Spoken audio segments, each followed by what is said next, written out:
So this is Brad Hoff. Hope everyone can hear me. Video is going to be a little shaky because I'm having to just walk it along and talk to you.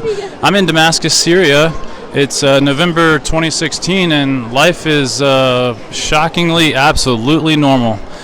Of course, war has racked the country since about spring, summer of 2011 is when the conflict kicked off.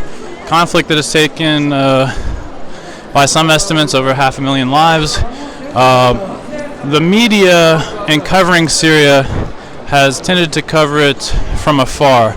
That is, there have really been few reporters among the thousands of international reporters that have written about Syria, including analysts.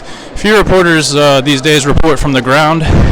By my experience, by my estimate, in being here with a large group of Western reporters, the largest group and probably most prominent group, not counting me at all, this group is coming to Syria, and this has been kind of a new thing, especially in the last few years. Part of this is because the Syrian government very tightly restricted journalist entry into the country during the first 2 years of the crisis, and then at various times seemed to loosen up, but very selectively, of course. But as you can see, life is absolutely normal. Everyone's having a good time. Different people from all different walks of life. The reporting's been ultimately terrible because you never see scenes like this. Unfortunately, just more independent guys like me are the few that'll actually show you these scenes.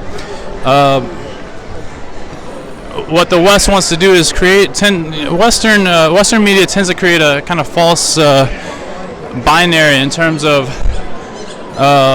the conflict, and this is normal in American culture. We're used to everything in terms of good guys, bad guys, cowboys, Indians, and so on. We want a kind of narrative with heroes and villains. Since near the beginning of this conflict, basically the media has portrayed especially Damascus, which is of course the capital city of Syria and the seat of the Assad government, right? Because of that, portrayed the people here as just a bunch of stooge Assad loyalists, and walking around and talking to people, that's not what I see at all. There's incredible diversity of backgrounds. There's Sunni, Shia, Christian. When you talk to most people, though, they just say, "Look, I'm Syrian."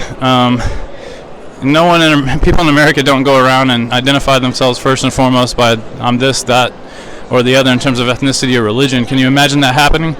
No, and if I'm American, I'm American. There really is a true, robust nationalism here in Syria, and you especially see that in the government-controlled parts. This is what it looks like, because guess what? The media will not show you this. The media will not show you people just living their lives. Really in the midst of war, encroaching war all around, and even you have politicians and pundits in Western capitals wanting to bomb this place, wanting to bomb this very place. These are the people that will be affected by the absurd escalation that too many in the media and establishment analyst community want to bomb these people. These are normal people. I can tell you these are normal people. There are very few people that I've actually met here that have actually said much in the way of some kind of personal cult loyalty to Assad. It doesn't tend to go like that. They simply want, state institutions, structure. They want running water. They want electricity. They want, secularism. They want nationalism. I think they want to be left alone by the external proxy forces that have largely served to escalate this war.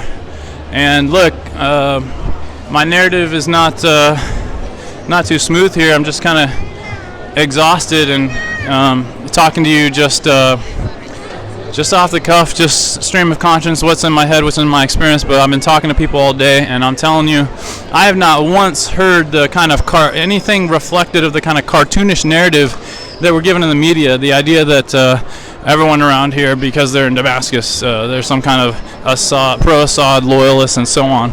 That's not what I hear. I tend to hear a highly nuanced account of the conflict that's often very honest, that you're just not going to see these average people on CNN or Fox or MSNBC, whatever it is. Gosh, if CNN would come here, bring its cameras here live, and actually, I'm sure there's an open invitation, considering, New York Times, BBC, and a whole host of mainstream international news outlets